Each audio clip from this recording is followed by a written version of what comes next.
Hey, it's Pat Oancia, and I'm the founder and co-developer of the Baseworks method. So the Baseworks method is an approach that focuses on the cognitive and perceptual aspects of physical movement, and it affects the way that we perceive things in daily life and in moment-to-moment experiences. The Baseworks transmission conversations explore both concrete and abstract realizations that emerge out of the commitment to any kind of practice or pursuit to achieve life goals.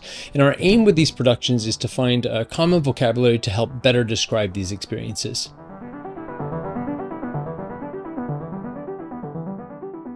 Today, our guest is Palisa Anderson. We've been talking about doing this remotely for quite some time, and it just so happened that Palisa was in Montreal last summer, and we decided to do it in person. We filmed the episode in Sir Wilfrid Laurier Park over a bottle of pretty yummy Chardonnay on a beautiful day, and the conversation flow in the park was fantastic.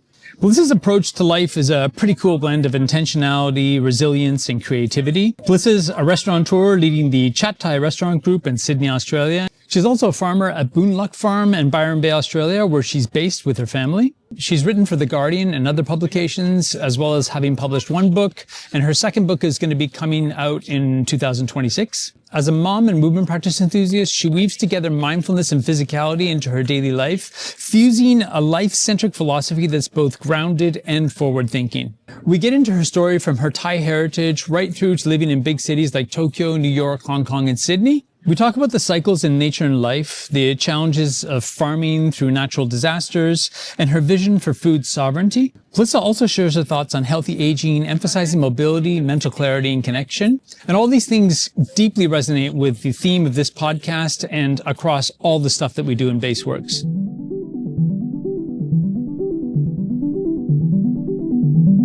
And before we get started, I wanted to announce that we're going to be doing several events from the summer through into the fall in Japan, the US, and Europe. To get more information about this stuff, you can check out the events page on our website. So Palisa, thank you very much for making the time on your trip to Montreal to sit down and do this with us today. It's fantastic that we actually had a chance to see each other in Montreal, and it was unexpected, but leading up to this, we had a few discussions about trying to do this remotely, and I can't think of a better way to do this than in person. Well, now we're sitting in a park. Yes. Having a conversation with a lovely glass of wine. How good is wine, that? Yes, and cheers. Yeah. Cheers. Yes. So we know each other for quite some time now. So from the time that we knew each other to now, you've really gone into some deep diving when it comes to being an entrepreneur, a farmer, a mother, and various other things. And I'd like to look at each one of those things separately. So what I'd like to start with, and for the purpose of having you also explain a bit to our audience, you are the owner and operator of 5 restaurants in Sydney, Australia, 5 of the most reputable Thai restaurants in Sydney. Would I be correct to say that? Or? I think some people would say it's a legacy restaurant. They're 35 years old. Yeah, so tell us a bit about the history of Chat Thai. So my mother, Amy, started them when I was 9 years old. Mm-hmm. And she migrated to Australia when I was 2. And, back in that era, there was not a big Thai diaspora at all. So I grew up in a very white neighborhood. We were probably the only Asians around for miles. I don't remember hearing any Thai being spoken. And then it's like, excuse the pun, but we're sitting here and you've got the softball in the background, but the field of dreams, I feel like my mother built it. Oh, right. And people came. And more Thai people came, and she really, the restaurant became something that was representative of the Thai diaspora in Sydney. And because of the proximity to Thailand, it's a lot cheaper to go to Sydney than it is to come to Montreal for Thai people, right? So, and also a lot warmer. They drive on the same side of the road. All these things conspired to grow a Thai community. And so she made really a Thai restaurant for Thai people. And then as it happens, it was just very popular with the local crowd there too. Yeah. There's a lot that I can see in the in the concept and ethos for Chat Thai that focuses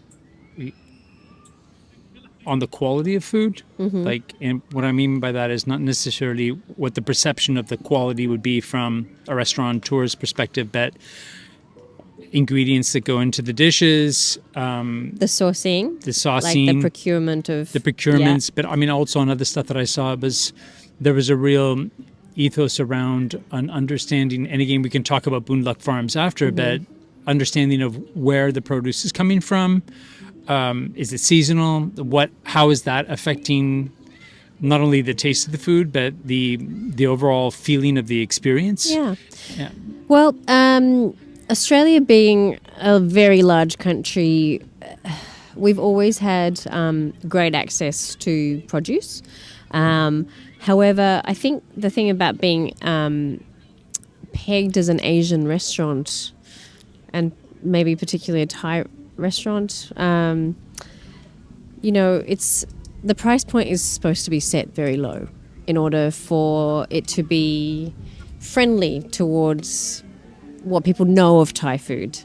However, my mother from the get-go was so good about, putting really ethical ingredients on the menu. So we've never had farm salmon. We only source seasonally. If some things we can't get, we won't put on the menu. And also there's a real intentionality to Thai food. Like, it's got to be ingredients that sit within the framework of what Thai food is to her, to me, to the Thai diaspora, and therefore the understanding of what Thai food is in Sydney. And I think that's why you get an emergence of amazing Thai restaurants, because, as I said, she made it and it grew. And there became, the follow-on of having the different suppliers actually then being really intentional about growing the specific stuff for her. And then I would say, I guess, with my joining back into the business, it was even kind of that step went further down to the road of organics. And because I think more importantly than not, because I wanted to eat it. And I wanted my mother to eat this food. I didn't want to be sourcing produce from people who were spraying a lot of chemicals. So, I guess, I don't know what other people do, but this is what we do because this is what we want to eat. There are microclimates and pockets everywhere, so you can actually just chase the seasons. So the joke in Byron is that there's like 16 seasons. It's continuous. There's actually never an off season. So you can adapt your menu to pretty much what's being grown on the farm. So traditionally, I guess what my mum would do would be, she would, like, if we needed Thai holy basil, in the summertime it would be grown around the Sydney region, and then we kind of chase the summer further up north and north and north, until one day it didn't make sense to me anymore why on earth we were getting holy basil from Darwin. And it's so far north. Like, Darwin is literally a different country. And Darwinians will say they are a different, completely, different nation, kind of nationality really to Southern Australians. And they're different people. But saying that, that's closer to Thailand. Darwin's actually closer to Thailand than it is to Sydney. It's a 6-hour flight up from Sydney. So we're flying stuff down, and hence why when the opportunity arose to actually grow holy basil and other things that we were using on the farm, in Byron, and supplying it to the restaurants, we bought the farm. We were trying to get people to grow it for us. Actually, I met my next door neighbour, John Bocconi, at the farmers markets in Byron. That's part of the reason why we landed in Byron, is because I just love the farmers markets. I love the sentiment of all the growers in the region who really are very adamant about organics and very ethical about the way they farm their plots, and the use of almost no chemicals. Anyway, my next door neighbour, he was really an interesting grower to me, because he just grew everything we could literally want, including green peppercorns, tropical fruits that we hadn't seen for a very long time in Australia. What kind of fruits? Things like, just varieties of bananas like Ducasse, soursop's, amazing custard apples, like anything. Like he grows cacao, he grows vanilla, Thai fruits like rambutans and lychees, things that's very common in the Thai canon of desserts and cookery, and what we would if we had a wish list we would grow, and hence now we do. But initially I'd asked him, I said, can you up your quantities because we want to use it continuously on our menus? And he just looked at me and just laughed. And I got that response from pretty much every farmer in the Byron markets. And I thought, what is wrong with these people? Don't they want to make money?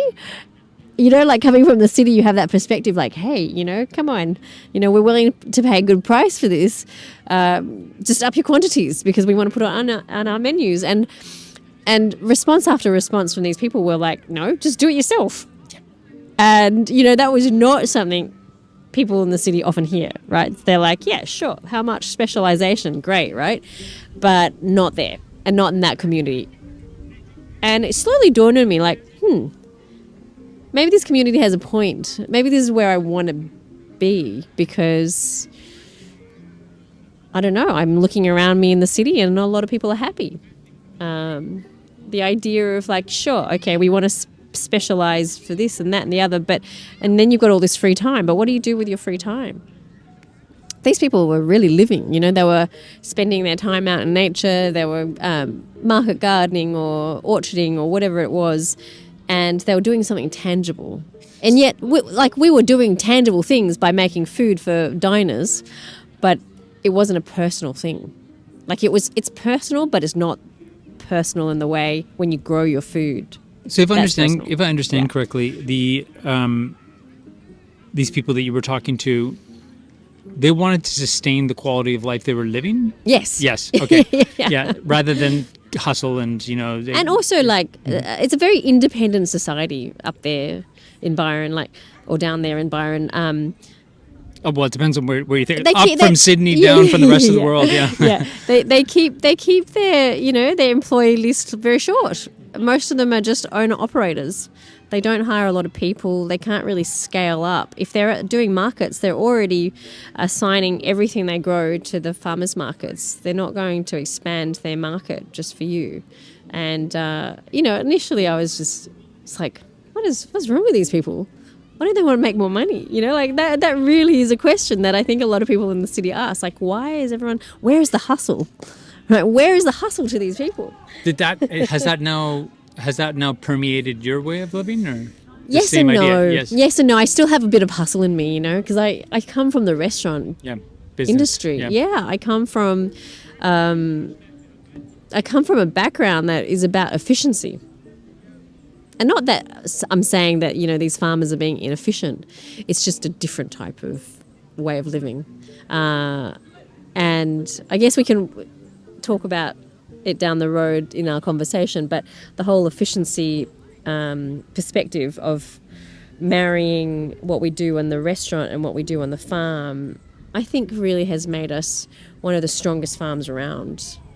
And also a sense of naivety. Yeah, well, this is one of the reasons why I really wanted to talk to you. I mean, sort of our initial connection was through practice. I mean, you came and practiced at our studio in Tokyo at a time where you were there to be a Pilates instructor at quite a reputable Pilates chain of studios there. Yeah. And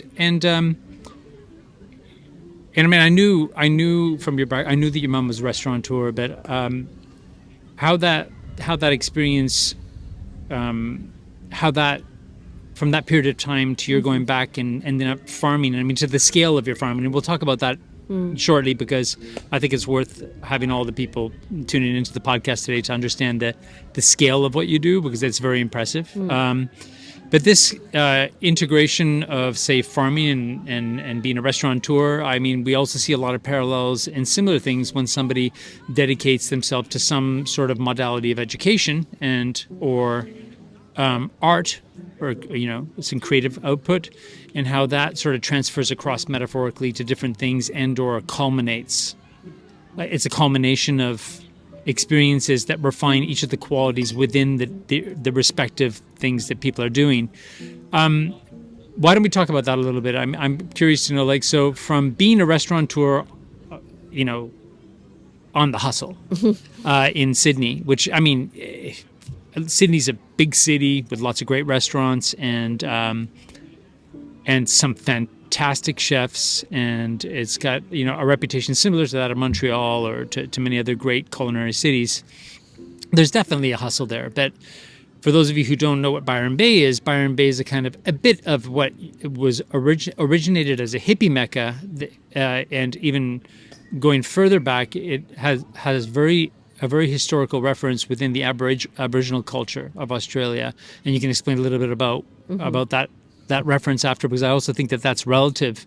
A lot of the people that I met that went to Byron to set up their life there and do different things, there's been an acknowledgement of the indigenous culture and the effect that's had on them and going there. But for you, I mean, coming from Sydney to Byron, buying that plot of land and cultivating the amount of stuff that you're cultivating now to produce, I think what you said was about 70% of what you serve at the restaurants. On top of that, you're selling to other restaurants. So for one, I'd like to give people a bit of perspective on the scale before we talk about the integration. So we can talk can about you the please farm. tell me, how many, like, say for example, give us an idea of what you're growing and how much how much quantity there is of each thing you are growing. Give us some numbers, please. So the farm is approximately 47 acres. Sorry, 47 hectares. It's 120 acres around thereabouts. And the farm itself entirely used to be cattle. At one point, 60,000 years ago, it was a rainforest. And so we sit in this very amazing part of what I always refer to as Arakwal country, which is the indigenous name for where we are now, which is the greater part of the Bundjalung nation of the region. And so I'll describe the farm. So we have a caldera, which is the overflow of what was once a now dormant volcano, and so which means we have amazingly rich red What is that humus. volcano called? Wollumbin. Oh, Lumbin, right? Okay, Yeah, I get it. yeah, but it's not just that one; it's actually a chain. A chain. Okay, Yeah, got it. that connected basically where the Great Dividing Range is, from that middle part of Australia where we are, and so we had this amazing lava flow that really stops. We had actually the university at Southern Cross come and test our soils for pathology and all sorts of stuff before we started doing any type of growing. And it literally stops on the ridge line of where our farm flows down to. And so we've got this part on the farm which drops down into kind of more sandy alluvial black soil down the bottom, and then wetlands and a riparian, which is a creek, which used to be filthy with cow poo, and it was really degraded. And we've now spent a lot of time re-establishing the wetlands, because it actually serves as a sink for when it rains a lot. And we've had, a lot of, it's been in the news, a lot of our area has been flooded, and basically we've had continuous rain more or less for the last 3 years. But we don't see that impact on our soil because of the way we farm and because of the way we manage the land. So because we've put in that paperbark wetland back, and also because we've re-established a large part of rainforest on the side of our hill as well, and the way we farm, we don't keep tilling, and we're not creating a hard pan where it's compacting the soil, where basically water just runs off the surface. We actually, the soil absorbs everything, and basically it doesn't hold water. It doesn't hold water on the surface of the farm, where we want it to sink in, but it holds in that we don't irrigate. So it's a kind of a spongy reservoir of some of sorts. Would that be like a sponge reservoir? Yeah. Okay. So when we walk on our farm, so when it's dry or when there's not much rain, the water's retained. Yes, that's right. It holds it, and like we don't irrigate our fruit trees, and we've got over. At this point, I think we're up to about 4,000, almost 5,000 fruit. 4,000 fruit trees. So what types of fruit? So we have a mixed orchard of tropical fruits, but we also have commercial amounts of citrus and mangoes, all citrus, like literally. It's weird being here in Montreal and not seeing a single citrus tree, but I understand it. You guys have a very short growing season here, but we probably have over, I'll give you an example of probably maybe 10 different lemons, which all come on at different stages, which we are able to pretty much supply enough citrus for our restaurants throughout the whole year. We've got limes, we've got about 7 different varieties of limes. And, if we want to be really specific about varieties of Thai things or Southeast Asian or the things that get used in Southeast Asian cooking, we are able to grow that because of where we are in our climate. And we can source a lot of these trees too, which is very lucky for us. And plus, novelty things like I grow yuzu and I grow kanoto. I grow citron. I just love plants. And so the people who collect plants have the same problem. We just run out of space to put it. Not yet. We haven't had that problem yet, but we will. And this all goes to the point of biodiversity. So we're not restricted to just Southeast Asian varieties of anything. It does grow better in that climate because it's quite humid. We also have peaches, we have apples, we have anything that I want to eat, we grow.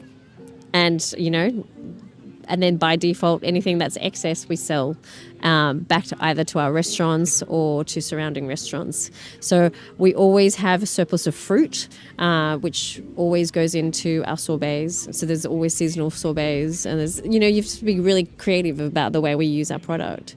Yeah. Coconuts?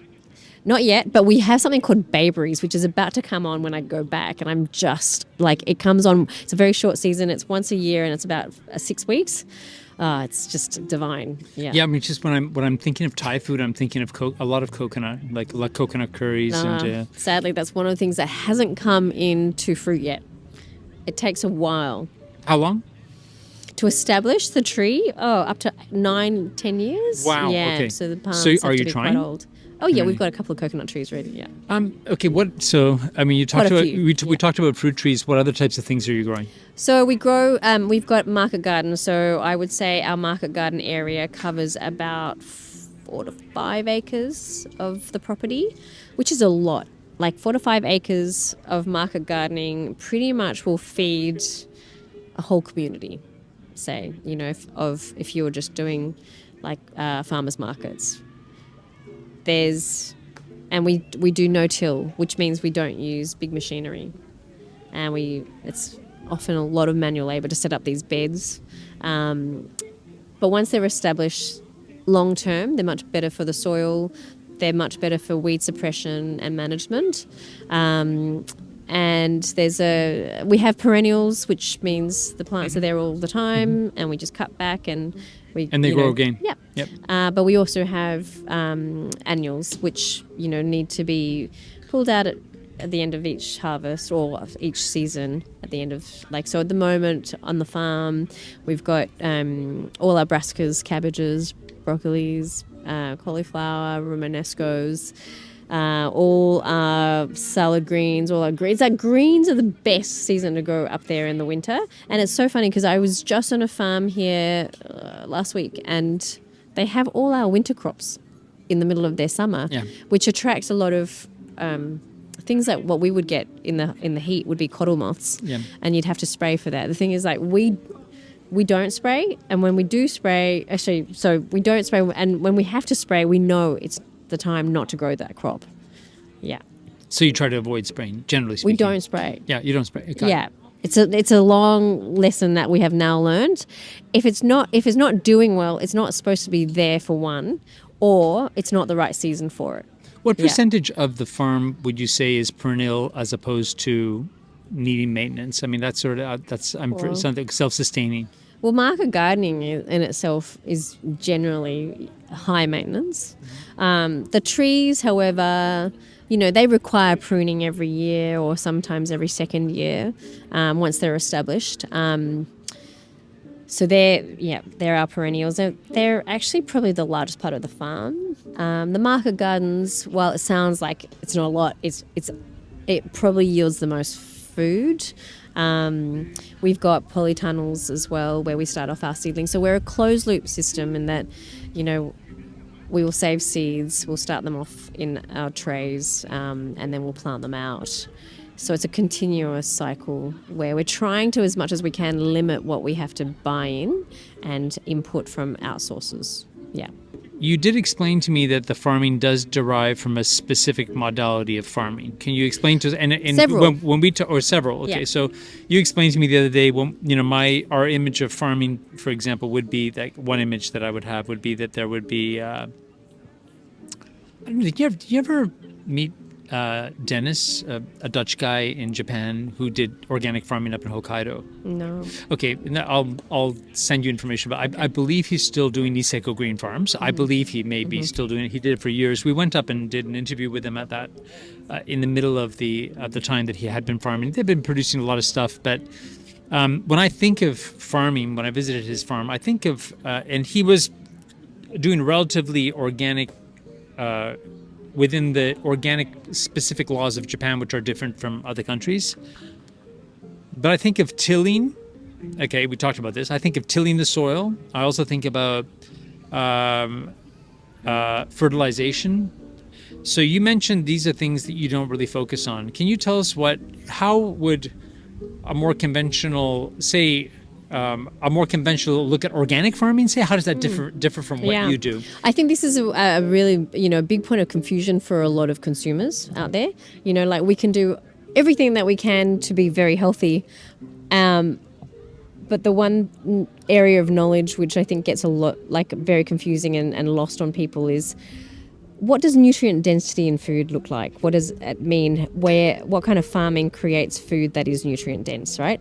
And I would say we're one step above organics in that organics still under certain certifications allow an amount of spraying of copper on their fruit trees or sulfites or whatever. As long as it's a natural product, you can kind of, like calcium.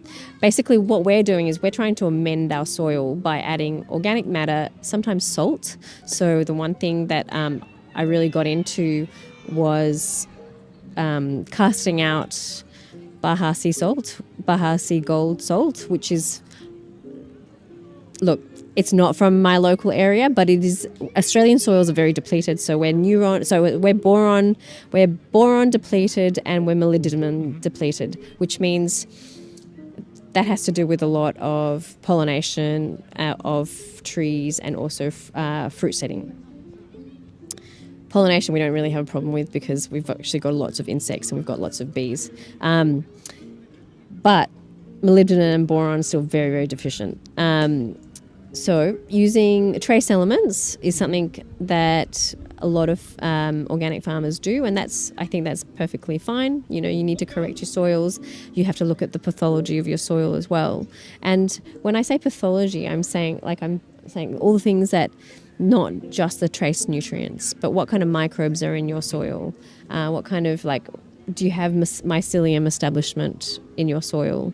Those networks are really important to carry nutrients from plant to plant and tree to tree. So what we do is no tilling. It's been an old conversation already in the growing space, and especially with really hardcore, market gardeners who are very hardcore organic, and I think that's really great. But it's not part of the public conversation yet.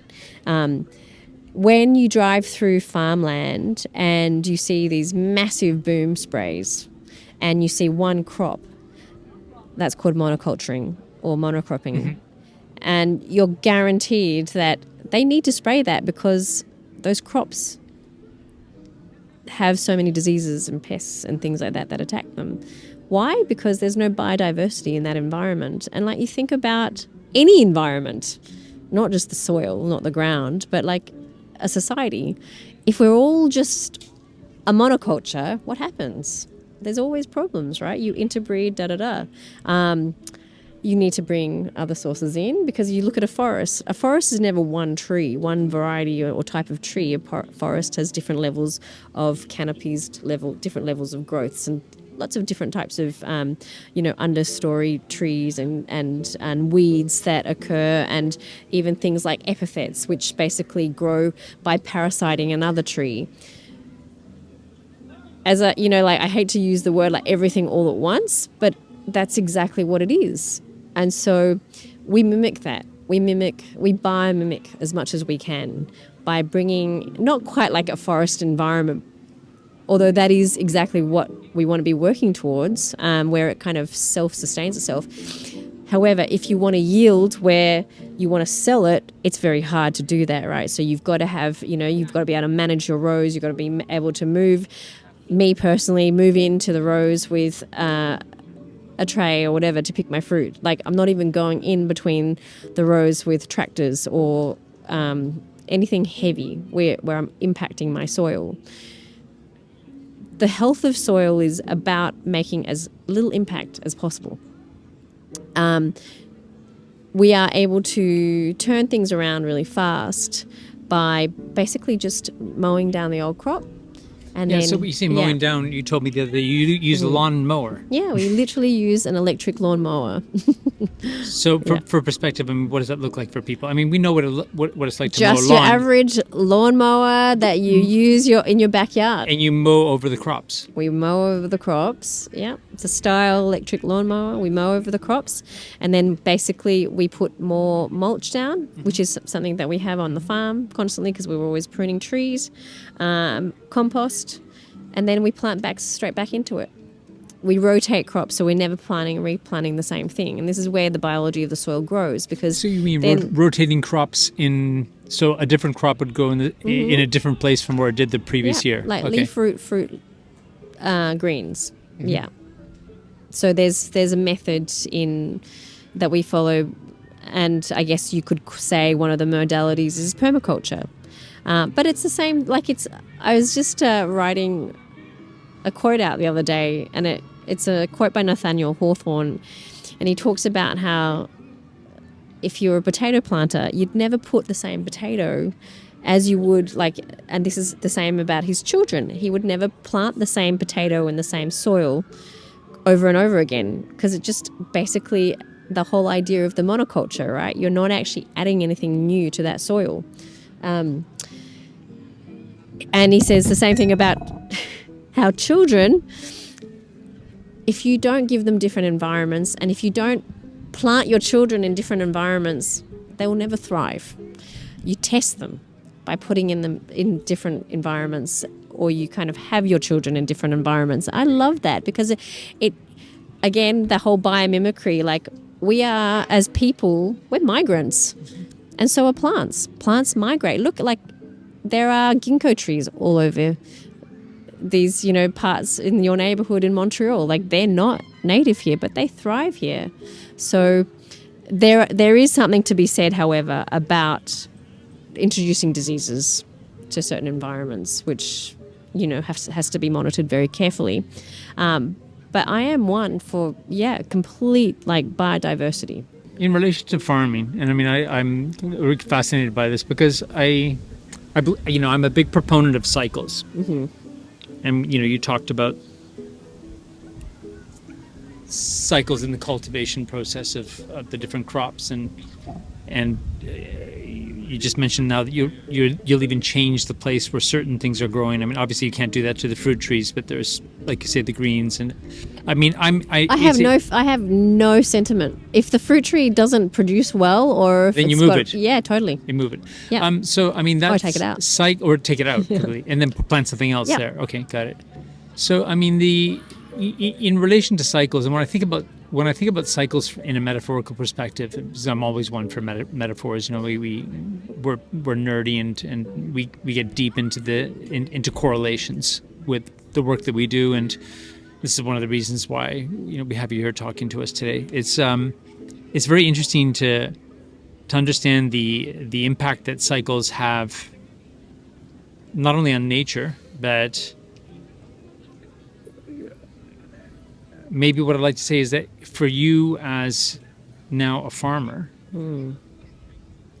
when you observe the dynamic aspects of cycles within agriculture or farming, is there anything in that could be abstractly correlated to the way you think and feel about things in your life, or the interactions with people? Let's go a bit. Okay, let's sure. go into Okay, left field a bit, right? Look, Yeah. the act of growing food, and again, like even going back to the language of farming, am I a farmer? Like if you ask an Australian farmer, they would look at me and laugh and, like look at what we do. And we've been called cowboys. We've been called rogue, like farmers. Would all farmers look at you and laugh? Oh yeah, Really? because Okay. farmers in Australia, the word farmer connotes somebody who is a cattle grazer. Okay. Yeah, and sometimes actually that's how I think of a farmer too. And again, that's also my problem, right? Like I'm just stuck to the language. However,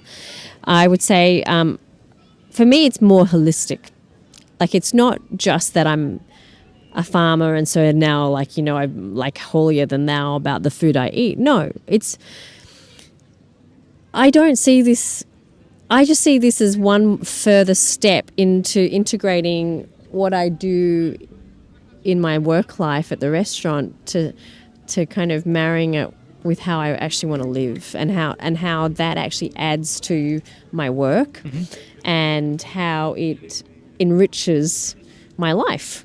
And so if we're going to do this, like this is what Matt and I were, we looked at each other and we started with one bed and then we increased it to 2 beds and it kept multiplying until basically to keep expanding doesn't actually mean it's a good thing, first of all. So we had to really kind of... Hence the original farmers' opinions about your wanting them to produce more crops and they wouldn't do it. Yeah, exactly, Yeah, right? Like, yeah, so expanding is not necessarily successful, means a means of success. You've got to do it in a really intelligent way, especially the way we do it, because it's a lot of work to actually set these beds up. So, we've had a lot of challenges since in the 10 years that we've established the farm. One being the weather, climate change, things that, sure, we thought, okay, well, we're going to have to account for, but not to the extreme that we've had to actually account for. The challenges of yield as well, like how much we're able to yield. Again, that was all these things we were completely new to. We didn't have any experience doing any of this. We just knew we came into it really idealistic, really like we had all our ethics. We had like the way we wanted to do things and how we wanted to add to basically all the things that we knew about biodynamics and permaculture and cyclical farming which is biodynamics by the moon phase and all this and I just remember the longer you do it, the more you realize you just do it according to what your environment tells you and how much time you have. So you can be really regimented, but shit happens all the time on a piece of land. Like, and this is what connects me now to potentially my ancestors who are growers of food at some point down my lineage. Like, I just know that if you think about what you need to eat every day, and if you can grow most of it, you're already a freaking success, right? But like, what happens, when there's a big flood and all your crops get washed away? I mean, that doesn't actually happen with our method of farming. Okay, so give me an example. What happens when there's some, agricultural disaster? You've worked a lot, worked hard and long. This happens for all farmers, right? Yes. To a certain extent. Yeah. It's a part. When you structures break down. Structures break down. I mean, for everybody in life. So what happens? Like, how is it that? How do you look at that? I mean, so when you wake up in the morning and some disasters happen, which is like turned over maybe months, if not years of work. I mean, what's your perspective on that? And I don't want to sound, and this is what you're saying, idealistic. I don't want to sound like some sort of like idealistic, like, oh yeah, we just roll with the blows, and and we see its part. Like, I'm just curious, what are the initial feelings that come up, and how does that transfer into other stuff that you're doing? Like, how does it transfer into relationships, into interactions you're having with other people? So if you've resonated so far with any of the topics discussed, please consider sharing it with others and clicking the like button. This is really going to help more people find it and support all the efforts that go into this production. Your being here to check out this episode today is a massive contribution toward the sharing of ideas that unfold in these talks, and thank you very much for your support. And subscribe to get real-time notifications about all upcoming episodes. Well, you've got to be realistic if you go into doing something like this, which is you'll never make money from it. At best, what will happen is it will enrich your lifestyle in that you get to eat better food, right? Structures break down all the time. For instance, in the first season that we finally had our structures in place, we put our shade house down, the shade house came up, and basically it's buried in like 30-meter anchored hardwood, like, which is pitted into cement blocks, right? The weekend it got finished, Cyclone Debbie came through the farm and ripped it all up. And that was 6 months of building, right? So what was the feeling? The feeling was, thank fucking God we have a second job or a primary source of income, because this is why farmers kill themselves. Seriously. Yeah. And that's the sad truth of it. Like, we are very fortunate in that we don't rely on this for our main source of income. Well, and I'll be completely honest. If this was our primary and main source of income, I don't know what we would do. It's interesting. I mean, that's great. Yeah. I mean, you fall back. I mean, when I think about, just recently what COVID did to all of our plans, and we were very much, I can't say reliant, but an integrated part of what we did was having our physical studio in Tokyo and a place to work with our students, and COVID shut that down, and it gave us and it was quite devastating, because it was a very sad experience for us, and after almost 20 years of operating a studio and working with tons of great students and forming and forging great relationships with those students, not only from the perspective of how they learned and how they benefited from what we did, but also what we learned from them. And there's a great quote by the author of Shantaram, Anthony Davis Roberts. He's Australian. He is. He's very Australian. The contours of our virtues are shaped by adversity, and I like this idea, and not everybody's it's adversity's not for the faint at heart. I mean, I understand that adversity can really influence people in a very negative way and make them feel very pessimistic about life.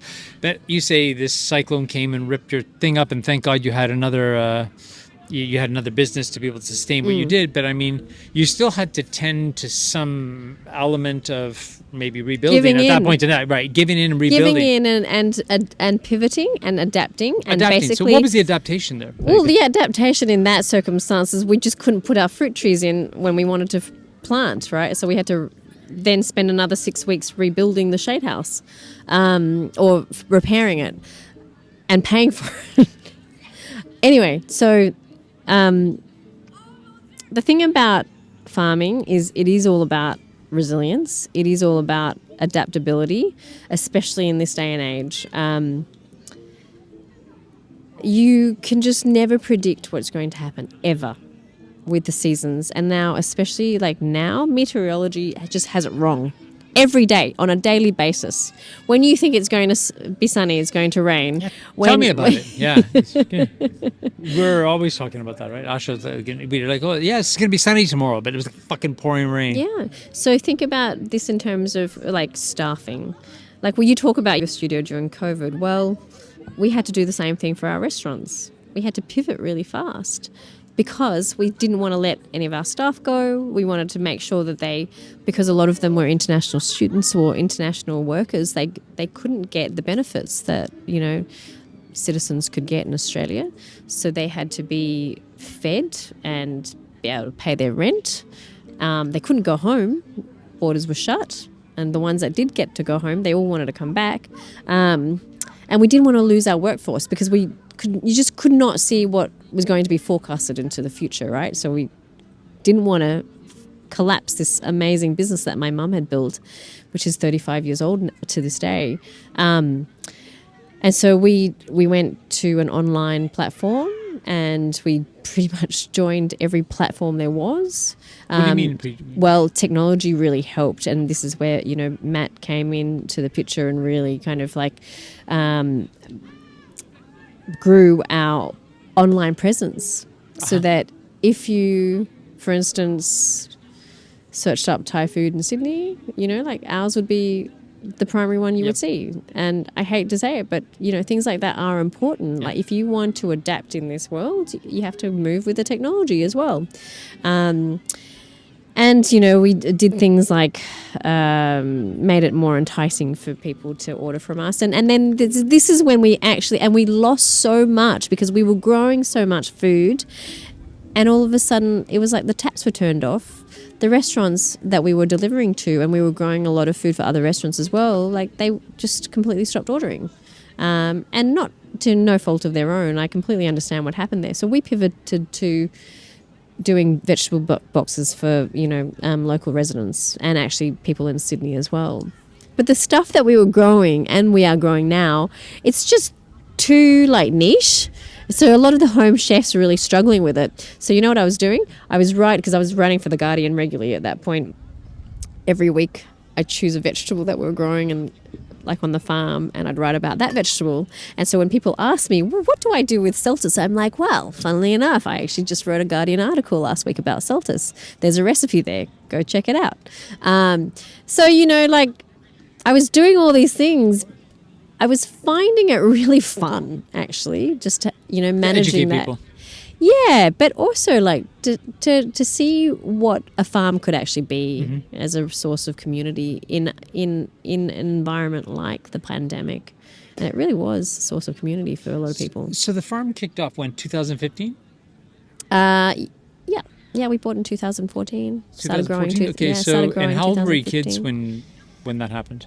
4 and 5. So let's turn the conversation now to family a little bit, because this is always an interesting one for us as well. Because family, I always like talking to people about family, and family is obviously a big they're taking care of kids and seeing through their education and trying to be as impartial a guide as for most parents that I know anyway, as impartial a guide as possible to help them support their autonomous perception of the world. Your kids, young at that time, were raised on this farm in Byron Bay, and Byron Bay is a beautiful coastal town in the east coast of Australia with runway white sand beaches and whales and great white sharks jumping through the waves, and it's just and then you've got all this hinterland with a lot of farming going on, and then beyond the hinterland you have rainforest with monitor lizards, gigantic snakes, and lots of insects. And your kids grew up there. And you raised the kids in the midst of all that, right? So initially our kids, they've always been going to alternative schools. So the lifestyle in Byron was not a big jump for them, to be honest. They were going to an alternative school in Sydney as well? Yes, that's right. So they were in Montessori, and then all through primary school they were both in Montessori, and then we swapped over to Steiner when our daughter got to high school. And at that stage we were actually still living full-time, I would say, in Sydney, but we would be at the farm. Matt and I would tag team. We would be there one on, one off, and weekends, and then it just got to a lot of travelling. All school holidays we were always there, and the kids pretty much spent all their free time outside of school there when not in Sydney. And it was a really good time to forge their relationship and our relationship with them. Because the one thing we did establish when we started this lifestyle was that no matter what happens during the day, I would stop at around 4 o'clock and start making dinner. And I'd walk around the farm and, harvest whatever we were going to eat. And we would always sit down together and have dinner together every night. So it became this real, very ritualistic thing that we've always done since they were very young. So they got, they're total restaurant kids. They're very used to eating out, but they also love just being at home. And that, I think that really built a really amazing foundation for us as a family. We'd sit there for 4 or 5 hours every night, eating dinner, playing, Uno afterwards, talking. And I hear a lot of my friends who say that, they have trouble communicating with their children. And I hate to say it, it's just so mundane, right? And really banal just to say, well, do you guys eat dinner together? I mean, that in itself, it sounds very traditionalist, but I think there's something to that tradition. Because I didn't have it. And I look back at my own kind of young family unit when I was, growing up, and I said, we didn't have a very good family unit. And that reflects on how the family grew up and became a broken family unit, a very dysfunctional family unit. And so far, my kids are now 14 and 15, and I would say, they're very functional teenagers. I know you have a problem with that word, functional, but I don't have they're very social. They can talk to anybody, and they will talk to anybody. In fact, I think they have this problem of oversharing, but that's them. That's their personality. And they probably get it from me because I love talking to people. I love meeting new people and having new experiences. And I think I've given maybe that to them too. Yeah. How do your kids perceive being there in the midst of all this hard work between being restaurateurs and farmers? I mean, do they ever say things to you like, Mom, they want to live in town? They want to something like that. They want to live in Byron? Well, this is the thing. They say that, but there are days when I just watch them, and I think the thing about the way we've been with them is that we don't it's not necessary that we pack their itinerary after extracurricular stuff after school with a lot of stuff, but they do play a lot of sports. They do a lot of theatre, and they always have done. They're both extremely creative kids. They're just so tired. They're so tired at the end of the week or their day that they say they want to hang out with their friends in town, but I don't think they actually really do. That's one thing to say it, but then I can see they just have so much fun hanging out together. And if there's been some discord, for instance, my daughter's going to hate me saying this, but every now periodically, and this is because of her peer group, she'll ask for social media. And she's 15 now. Mm-hmm. She doesn't have any social media. Yeah. And she only got a phone when she was 13. And even that is a very limited use phone. There'd be a moment of discord in the family, in the household, especially because a lot of these subjects get brought up during dinner. But we make them sit and talk, and we rationale, and we give them all the studies and all that. But, they're 14 and 15. I mean, you're quite. I mean, you told me that you have limits on how much time they can spend on their smartphones, and I don't. When you say 14, 15, I mean, like, I don't see that happening. I didn't see that happen in Japan with kids that age, and I don't see that happening here in Canada either. Maybe it's those families that aren't talking about it because they don't want their kids to be outcasts, possibly. Well, and also this, no judgment to the people that are doing that aren't sort of monitoring their kids that much. But I mean, I do think that that's so for one, I mean, it is very beautiful there. So Byron Bay is very, very beautiful. Yeah. So what I was going to say about the Discord was the next day my daughter will wake up. We'll have a cuddle, and the night time we'll go, we'll just put it behind us for now and we'll revisit the conversation later. The next day she'll wake up and she'll be fine. And I'll go, come on, Soraya, let's go out into the field. And I'll make her go out with me. We'll go for a walk. We'll take the compost out to the chickens. We'll collect the eggs, play with the geese, pick a few fruit from the fruit trees, maybe some beans. And we're back to baseline, and I think that... Without much discussion. No, not really. Not around the whole issue.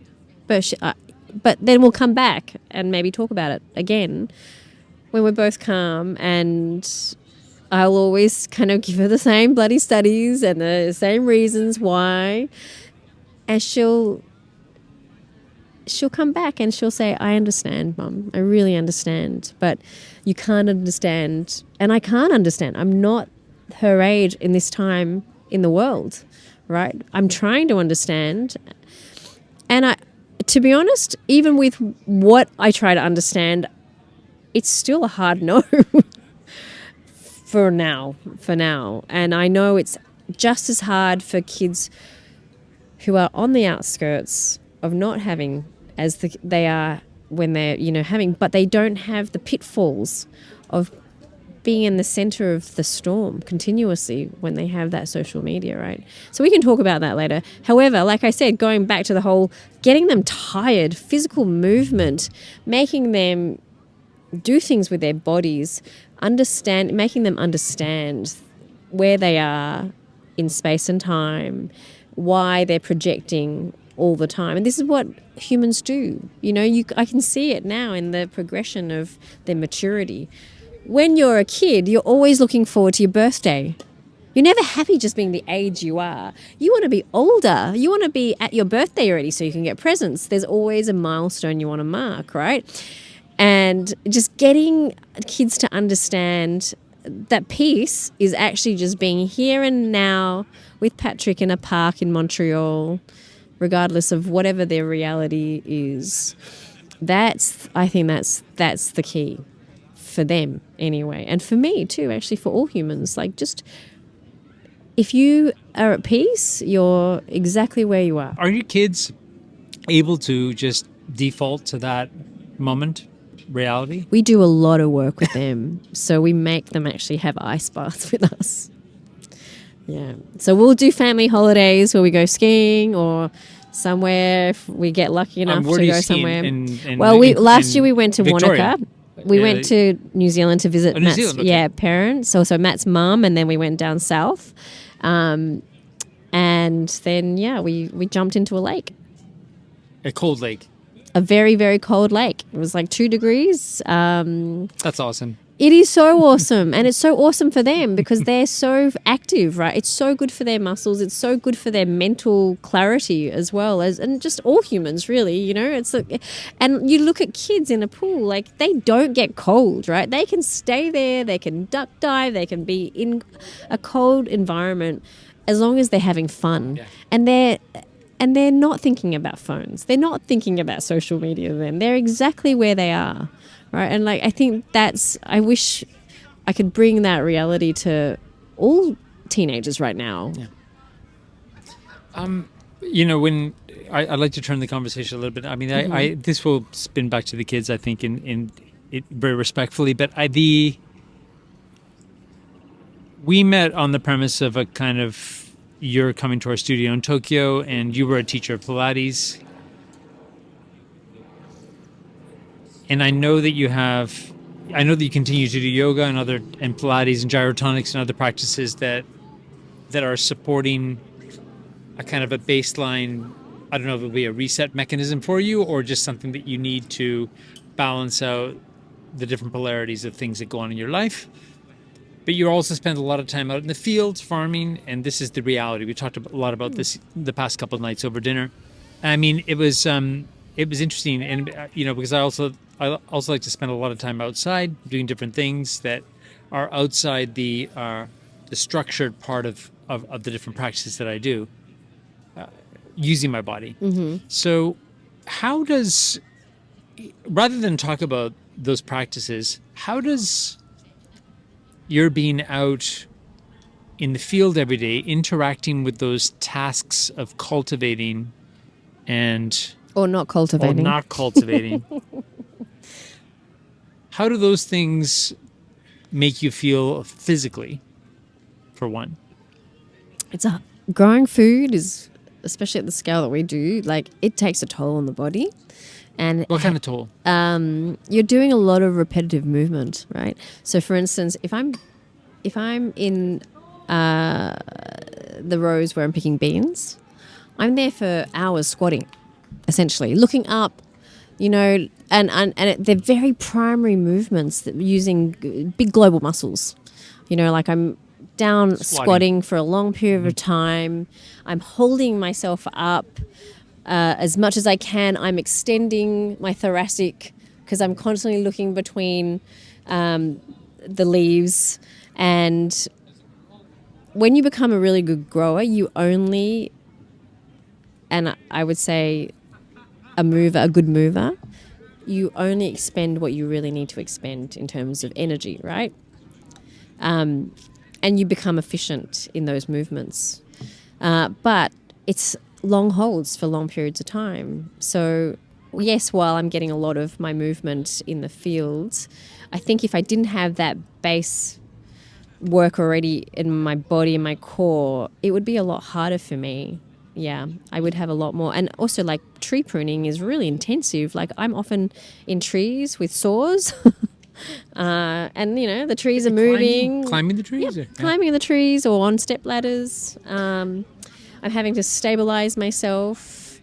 I'm terrible. I really should be working with a partner, but I'm often in there by myself. And because I just take it tree by tree. So from the perspective of doing that, a lot of what you defined as repetitive stuff, in a kind of a correlation to you could say the repetitive stuff that we do in our practices like yoga or Pilates or whatever we're interested in doing that has a structure. Mm-hmm. How do those things feed into each other? Is there a way that they feed into each other, or is there is it going to be always very distinctly different? No, it's absolutely basically the use of all the different modalities. And we talked about this a little bit about how, these modalities, we put a label on them. Like, this is Pilates, this is yoga, this is gyro, this is, Kung Fu or whatever. But really, it's good movement means all movement. And knowing not to use certain things for long periods of times, like your lateral muscles, so that you don't strain your neck like that. I think having a groundwork is really important. But all these things contribute to you being intelligent about the way you move in the field. And I think that is going to preserve you being able to do this kind of work for longer. I mean, for me anyway, it's going to mean that if I wake up in the morning and I go and do my practice, and the reason why I still practice is because I love the routine. I love when I'm at home on the farm, I get up at 4:30, and then I'm in the studio with my group, and it's the same. Like, I'm the youngest person in our practice. Most of the women are in their 50s and 60s and even 70s, and they're amazing movers. We work with a beautiful teacher called Nikki Elwin, who comes from a yoga background, but now has infused her practice with lots of different types of modalities, and all just based on intelligent movement and preservation of basically the body for a long period of time. She herself is in her mid-50s. So, like, we're all about aging well and being able to keep doing what we like. One of the people in our group is a ceramicist, and another one is a social worker, and the other one, works with old people. Like, it's an amazing dynamic group of women and men. And we give the reason why I think group practice is still a really beautiful part of my life is that I go there, I hardly ever talk to them. We just exchange energy and we move first thing in the morning, all through the year. And especially, it's really amazing when it's cold. So there's kind of a camaraderie there. Yeah, but it's unspoken. It's Unspoken completely, camaraderie. yeah. And I feel like that when I got, to your studio, I felt that, you see the same people who are really dedicated, who have a discipline, who have a practice. And I think this is what it's just really all about, actually, having yeah. You referred to it's about aging well. What is the definition of aging well for you? Being able to squat for like an hour or 2 or 3 or 6 when I'm 60, when I'm 65, when I'm 70, hopefully I live that long and I'm able to get on the ground. I can do I'm stable. I can do all sorts of balancing. And if I fall, I recover. I think that's the main thing, right? With aging, like, I feel like being able to move well and being able just to maintain a level of health and functionality as well in your brain, as well as your physicality. The aging, there's different definitions of. Probably also have, like, I would say one other thing about aging is like maintaining good relationships. Well, yeah, I think that's extremely key. So and maybe what you said, like the group classes and this unspoken kind of camaraderie that you have in the morning with the people in the group, that it's a regular thing. It happens, and even though there's not much communication going on, there's a sense of kind of a communal sense that maybe permeates other stuff that you're doing in your life, but Don't you feel there's an interchange of energy when you're moving with other people? Yeah, of course. Yeah. I mean, it's always great. It's always great to practice with others. But then there's this. The hard reality is that sometimes, and this is what I see with how I see aging affecting various different types of people, is that the terms, the definitions that we put onto aging, these are things that I'm trying to dive a little bit deeper into these days, understanding what healthy aging, the term healthy aging, how that measures up to anti-aging or health span. And something that we're interested in recently, a concept that I resonate with more and more, is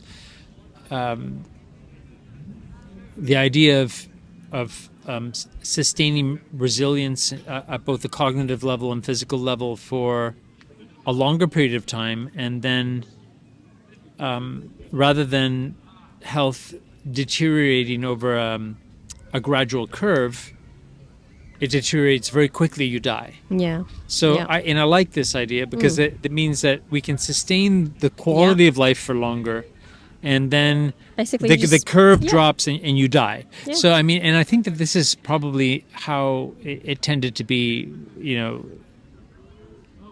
historically, maybe when life was more simple, and then you just got taken out by a bison or something. Well, you talk about community too, so there is community, so there's a sense of community which I think is really missing in contemporary life. And even though people do have community of friends that they're very connected with, it really altogether depends on the environment that somebody lives in, whether they've been in one place for the past 40 years and their kids have grown up there, and they're prior to that they've grown up with their families in that same community. I mean, this the sustainability of a type of community that evolves around that that doesn't exist as much as it used to. Like when I took generational communities staying in the same place, everybody's leaving the communities that they're in. There's a lot more moving around the world. So I'm looking a lot at like the definition of community in relation to the traditional sense of family and friends of family and community-based incentives in a geographical proximity of that community, as opposed to now communities, an amalgamation of a connection technology and also new trends in health. And like it's exactly so we talked about, you know, like your life in Byron Bay, and you say you do have groups of friends that you socialize with on a regular basis, but it's not necessarily that you're always socializing, and that you do stay pretty connected with your family, and you don't extend out too much. I mean, I'm interested. And this is not a question necessarily that we need to answer right now, but I'm just something that I'm really interested in. I feel more and more, and I'll see how modern life has become, say, for my parents, where they had very different lives, but their lives were embedded in a kind of a traditional context to a certain extent.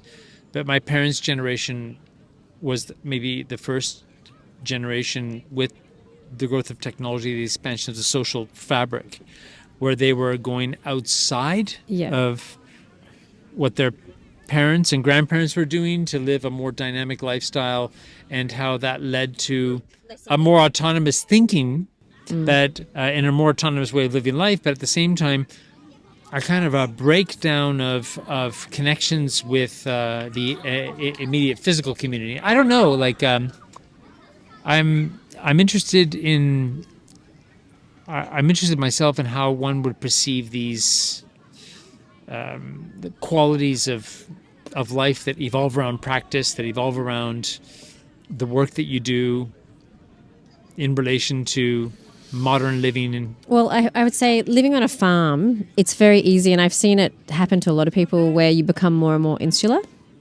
because it's easy, right? Like I would say a successful week for me is when I actually don't leave my farm except to possibly go and practice in the morning. However, I do have people come visit me all the time. Like, and this is part of the reason why, like you say, you've got to really manage your energy and your giving of your energy all the time outside of your immediate circle of people that you need to actually exchange that energy with. I do, unlike a lot of, people who only do farming, I have a very big community in terms of my food world. I go to Sydney quite a bit, so, I manage the restaurants, and I'm there physically at least, a couple of times a month. And when I am in Sydney, that is when I catch up with my friends. I use that time to catch up with my friends, and I make sure that, Matt also has a community outside of our immediate family. And this is where, I think what you're trying to get at is the whole intergenerational family structure, which is very Asian, actually. It's a very kind of traditional Asian way of being in a family, which has its beauty. It also has its restrictions. I don't think there's a one way or a right way or a wrong way. It just is what it is now. And so you have to make and form your communities where you can find them. So in place, while I don't have any close grandparents for my children in where we live and where we pretty much spend most of our year, we have stand-ins. So if I'm away or Matt's away, and this is where I really felt like, okay, I do actually have a real amazing community around me in Byron, because there was one day where, actually a couple of days where we had to be off the farm, and the kids literally had no one to drive them around, and we were on property, right? And everyone just came out for us. It was amazing. Like, we had our friends who live Kui away from us on the other side of the highway. They came and checked in on our kids. They would be like grandparent figures for our children. They made sure that our kids had rides. Nikki turned up for my kids. Like, my kids now do yoga and Pilates with Nikki. Actually, her husband also checked in, made sure that they were okay. So I don't feel that there's a lack of community at all, even though we live on property. But the thing is, it also takes effort to build these communities. Right. I mean, right? This is the thing too. I mean, I think that it's being rooted in one place and spending the time to sort of get into that. I guess, for years of being in Tokyo, I mean, you have to admit, I mean, Tokyo is a very transient place. So we're all wayfarers. This is how everybody's coming and going for years and years. And I mean, I spent 30 years of my life there. So it was a very, very transient existence. And coming back to Canada now, I can see that, it's very obvious to see around, the past 3 or 4 years that we've been here, that certain friends that we meet here and families, I mean, they're in the proximity of where their parents were. And they're within close proximity to the friends that they went to school with. Yeah. And if there are families from other countries that come to live here, they quickly get involved in community-based activities, which, even though those things did exist to a certain extent in Japan, I don't see that as prominent as it is here. I mean, like, we're in a park right here, like, where if you look behind us, you'll see that there are groups of friends playing softball and families and friends everywhere having picnics. I mean, it's a very social vibe. And of course, you could say that the social interactions that you have with people are very important in developing community. But another part of which I'm kind of, I guess I'm leaning more towards wanting this more now in my life than ever before. But for a long period of time, and to a certain extent even now, I feel like, and I talked about this with another friend on our podcast, that home is really where the heart is, and it really depends on what you're doing and how you do it within the environment that you're in, which depicts the reality of the community that you're in at that point in time. And if that community exists of a lot of people and extended, friends, then that's one thing. If not, how can that community metaphorically take shape into some other type of reality? It's funny, when you were saying that, instantly in my head, before you even said where home is the heart is, that's my sense that I got, is that you're actually looking to form a home and you're looking to put some roots down somewhere. And it doesn't need to be a place as such. Like, for me, my home is actually literally where I've put my roots down now, where we've planted trees. And I mean, metaphorically too, right? You spent so much time. And we've invested. Cool. But this is the thing. It's like anything you do with any relationship you have, it's an investment of time. It's an investment of your energy, right? And so saying that, however, I think about this all the time and about fluidity. Like, if I needed to, I could probably uproot, because that's been my nature. I love travel. I love going to new places.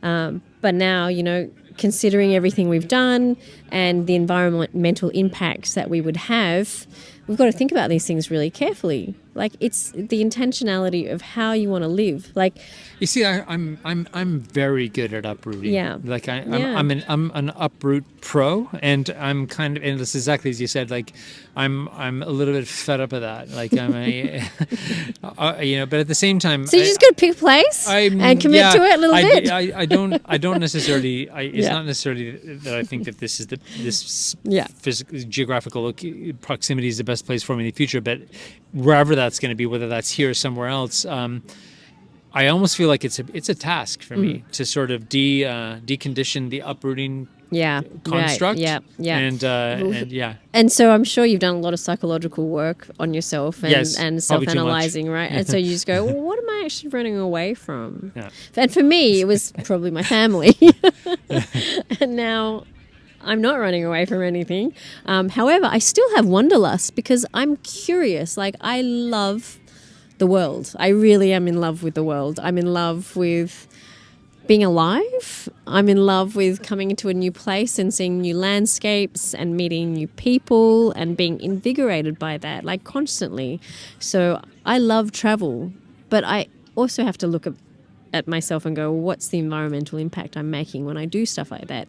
Somebody did say to me, like, well, you've planted enough trees to be able to travel for a while. I'm like, yeah, but that's still not okay. You know, like my children, I've done it for my children. Maybe I'm capturing that carbon so that they could probably have that itinerant lifestyle for a while if they want to. For me, like, I'll tie all this back to food. Like, I love traveling. However, I really miss the food on my farm. I miss knowing where all my food that I'm eating is coming from. And maybe that's a sense of maturity. I can totally understand that. I mean, I'm a little bit envious, actually, because the past few days we've been talking all about your farm. I mean, I know other farmers too, and I hear them say similar things. And I guess it maybe I'm envious, and it's a little bit of a utopian thing for me too, to at some level be able to be self-sufficient. It's the most tangible thing you could possibly do for yourself. We're social creatures too, you know. So there's self-sufficiency.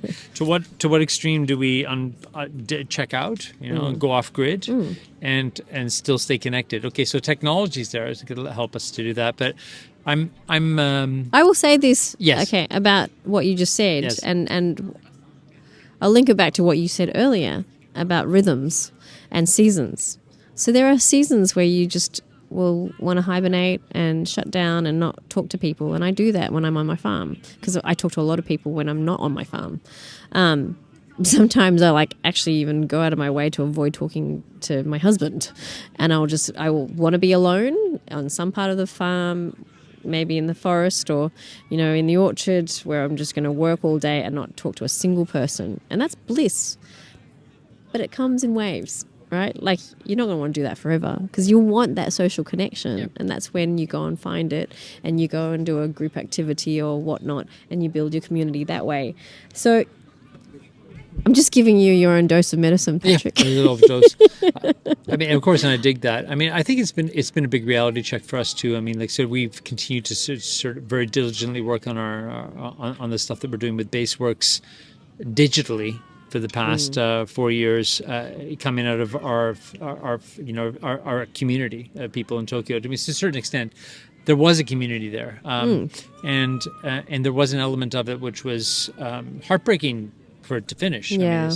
But so we come back to this thing rather than finish. So it was just like a cycle that was completing itself, and I believe that it was very. Look, I'm not devastated by what happened. I think that the reality of that at that point in time propelled us into something that we were already considering at that point in time. It just made us go faster into it, and I mean after being back here for some period of time and reflecting and working hard on our projects, you know, this year is the first time we've been back out in front of people actually doing physical in-person activities, and also becoming to a certain extent involved in certain aspects of what goes on within our community. We got to know the neighbors on our block, and it's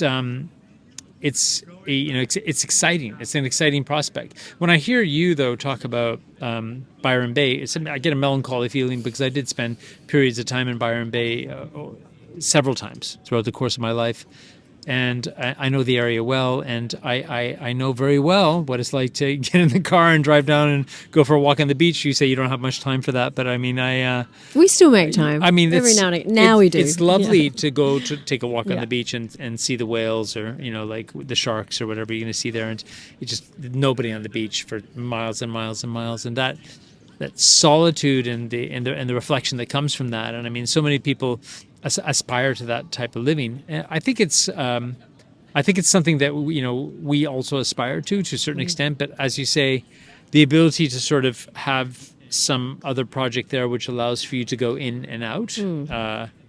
I also think that's very important for us, you know, to be able to go in and out of some sort of like hyperdynamic. And you will. Technologically driven lifestyle. You want it, you build it. And I think that's very true for most of the people who live in my community. You make it work for you. I've lived in some big cities in my life. I've lived in London, I've lived in Hong Kong, I've lived in Tokyo, I've lived in New York, and I've lived in Sydney. And sometimes I remember being in those cities and just really craving nature, and and being surrounded by people, but feeling very, very lonely. I don't ever feel that anymore. And I would say my community is not just humans. Like, I live in a community I commune literally with nature. And maybe that is what deep down my DNA and all our DNAs, we actually crave and we need that holistic connection to our surrounding environment, to ground ourselves, to come down from whatever we think we are experiencing in our heads. As we start to approach the end of our talk here, how does autonomy and self-sufficiency tie into everything you just talked about? Yeah.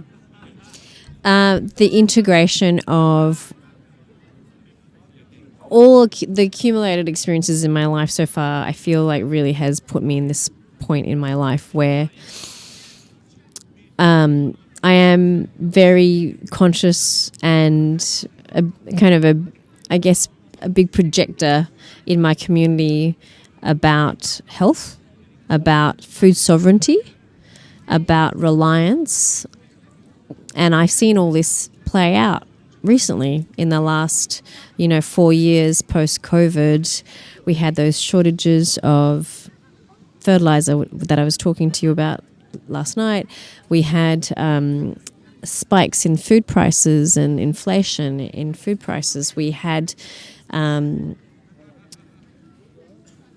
also had basically just a flood, which basically shut down the highway. There was no food in Byron. The supermarkets ran out of food. There was no fuel. So all this goes to play out in front of me in my eyes. And I think, okay, so how do we get to the point where we're completely, we have our own food sovereignty. We don't rely on external sources for what we need to eat, how we need to sustain ourselves energetically, fossil fuel wise on the farm, the inputs that we need to create in our method of farming. How do we phase all those things out? We're already on our own water source. We had enough food to basically feed ourselves and our community in that period where there was a food shortage. That was a great thing. But I think in the future, more and more, that's going to be the norm. So how do we set ourselves up for that? That's a question and a problem that I constantly ask myself and try to refine. And maybe that ties into the whole movement of efficiency and what we were talking about, how economy of movement, economy of energy, it all is the same thing to me. And it's part of the holistic kind of approach to fabric. Yeah. Of how we see ourselves in that environment and what we need to do and what we need to move towards. And again, it's like, it's not work to me. Like I'm just a given. Forever be kind of grateful that I get to be in this position to do this. Not everyone does. You can make your reality so that you can somehow do this, I think. I mean, if I can, from somebody who has zero farming background, first of all, then I feel like truly anyone can do this. Yeah, and that's an important message. I mean, like anybody that doesn't believe that they can achieve something, it's important to consider with enough determination, pretty much anything's achievable, given the circumstances is rooting for you. But your intention really, I mean, intention, I really want to just stress that. Like, intention is such a big thing because you can be like the most altruistic and like well-meaning person in the world, and you want to have a utopia of this lifestyle, but it comes with so much work. Yeah. Yeah, and that. But work. When I say work, I mean No, but I mean work. I mean this is what and I think it's an important thing to highlight there, to underscore is that nothing of any value really comes without a lot of hardship and Adversity. determination and adversity. Yeah. And that's a key thing. So, moving towards the end of our talk here now, we talked about Byron Bay being a transient place, and you said you could just get up and go off and do something else. I mean, so like, is there anything on the transient line of your trajectory that you're thinking about? Well, as we talked about aging, I know a lot of people who live this lifestyle eventually want to move into an easier phase of their life where they're not putting so much hard work on themselves. So this is why trees come into play. Trees? Yeah, perennials. Things that if the roads did shut down and I'm 80 years old and hopefully I'm still being able to move somehow, I'll still be able to feed myself, right? And timing. Like, I love this quote, which is, the best time to plant a tree was 25 years ago. I often think about that. And I say this actually, I'll give you this. I say this to my kids a lot and they roll their eyes, but I think they're starting to understand it. I always say, when you get up, do your future self a favor. Make your bed. Just starts with that. Just make your bed, brush your teeth. Do your future self a favor. I agree. Yeah. Go hang out the laundry. Yeah. You put your feet in the earth, walk through, the grass to get to the laundry line. Do yourself a favor. Do your future self a favor. And so maybe, even though I talked about the being here and now, it's all about timing, right? So you have to have a sense, and intentionality is about also like projecting what can potentially happen in the future, and anticipating that. And yeah. Are there any plans alongside of the activities that you're doing on Boon Luck Farm and with Chat Thai and your restaurants in Sydney that are up and coming on the horizon? Like, are there things that you're planning now currently that haven't actually happened? Do you mean like space-wise? Space or okay. space I'm or in the process farm production or whatever it is. I'm in the process of writing a book. Okay. Yeah. Yeah. So tell us about the book. Yeah. Well, the book is about this very topic that we're talking about. It will be interspersed with a lot of cooking and recipes, but overall, I just want to put the message out there. Of pretty much everything that we've talked about. Like, if I can make it happen from somebody who was the child of a migrant who came from basically quite an underprivileged background, can get to the point where it's funny, actually, a lot of my staff always just like, what the hell is she doing? Why is she going? Like, why is she working like a peasant? But I think because they've come from that lifestyle, they cease to see the value in it. Whereas me, I came from the city lifestyle and I see this value in working tangibly with the earth, with the soil, the trees, with the crops. And it's tangible because I can put it into my belly and I can nourish myself and nourish my family and nourish my community. And, there's nothing more basic than that. You're just literally growing food to feed yourself. But in all of that is everything as well. I don't know if that makes sense. Yeah, it does make sense. I mean, so the book, it'll be a kind of an introspective, backed up against some sort of metaphorical topics that relate to cooking and farming. Yeah. Is it just going to be a story about I mean, a philosophy of life? Yes, per se, yeah. I'm like, I will put in, and this is where my starting point was. I'm like, when I was trying to talk the idea to a publisher, I was like, well, in the dessert section, I'm going to have one of the sections in the dessert section will be about pruning trees, how to prune your fruit tree. So that you will always have fruit, and fruit. There's nothing better than fruit to eat after dinner. When is that book coming out and who's publishing it? Or can you even say that? Yeah, for sure. HarperCollins. And I've just pushed it back out to 2026 because I just constantly have things going on. You pushed it. You actually pushed it, right? Yeah. Well, I want to photograph the farm in a full year cycle, a full sun cycle. Mm-hmm. And I mean, like, it's just, I explain to you how beautiful it is just to be there and see the transition of the year through. I'd like to photograph that. Oh, God, I can imagine. Yeah.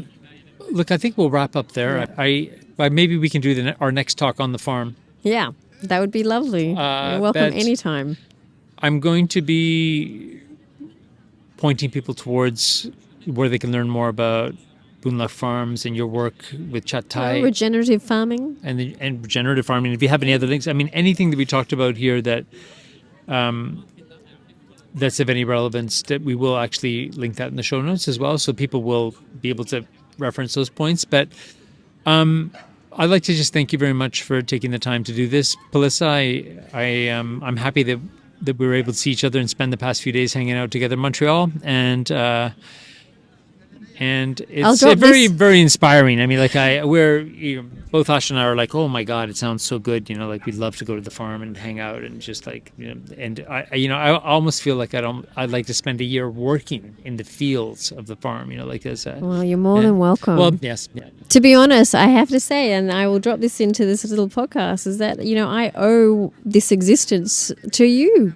Patrick, I really do, and by saying that, it is because you introduced me to Matt, my husband. It is a very small world, and the series of circumstances that sort of unfold have a different impact on people's lives, and I'm very happy in this situation that it ended up the way that it did for you. And our last get together in Tokyo, briefly, when I was able to see your kids and you and Matt again, it was great to see that was, that introduction led to such a positive impact. And I feel honored to have made that connection. I feel you had a part in planting all those thousands of trees with us. Yeah. And I mean, a part of that also makes me feel like, I got to get my butt back over to Byron. I was always going to Byron Bay for different reasons, but this is a very good reason to go there now. But look, thank you so much, Palisa. Thank you so much for having me on. If anything that you heard today resonated with you, please consider liking it or sharing it or subscribing to our channel, or even leaving us a 5-star review. Your contribution helps us to reach more people with the content that we are sharing. If you have any ideas or comments that you would like to share with us, please send them to ideas@baseworks.com. To benefit from exclusive content delivered right into your inbox, consider signing up for our newsletter from the footer on any page on our website. And to know more about Baseworks specifically and everything that we're doing, visit our website at baseworks.com.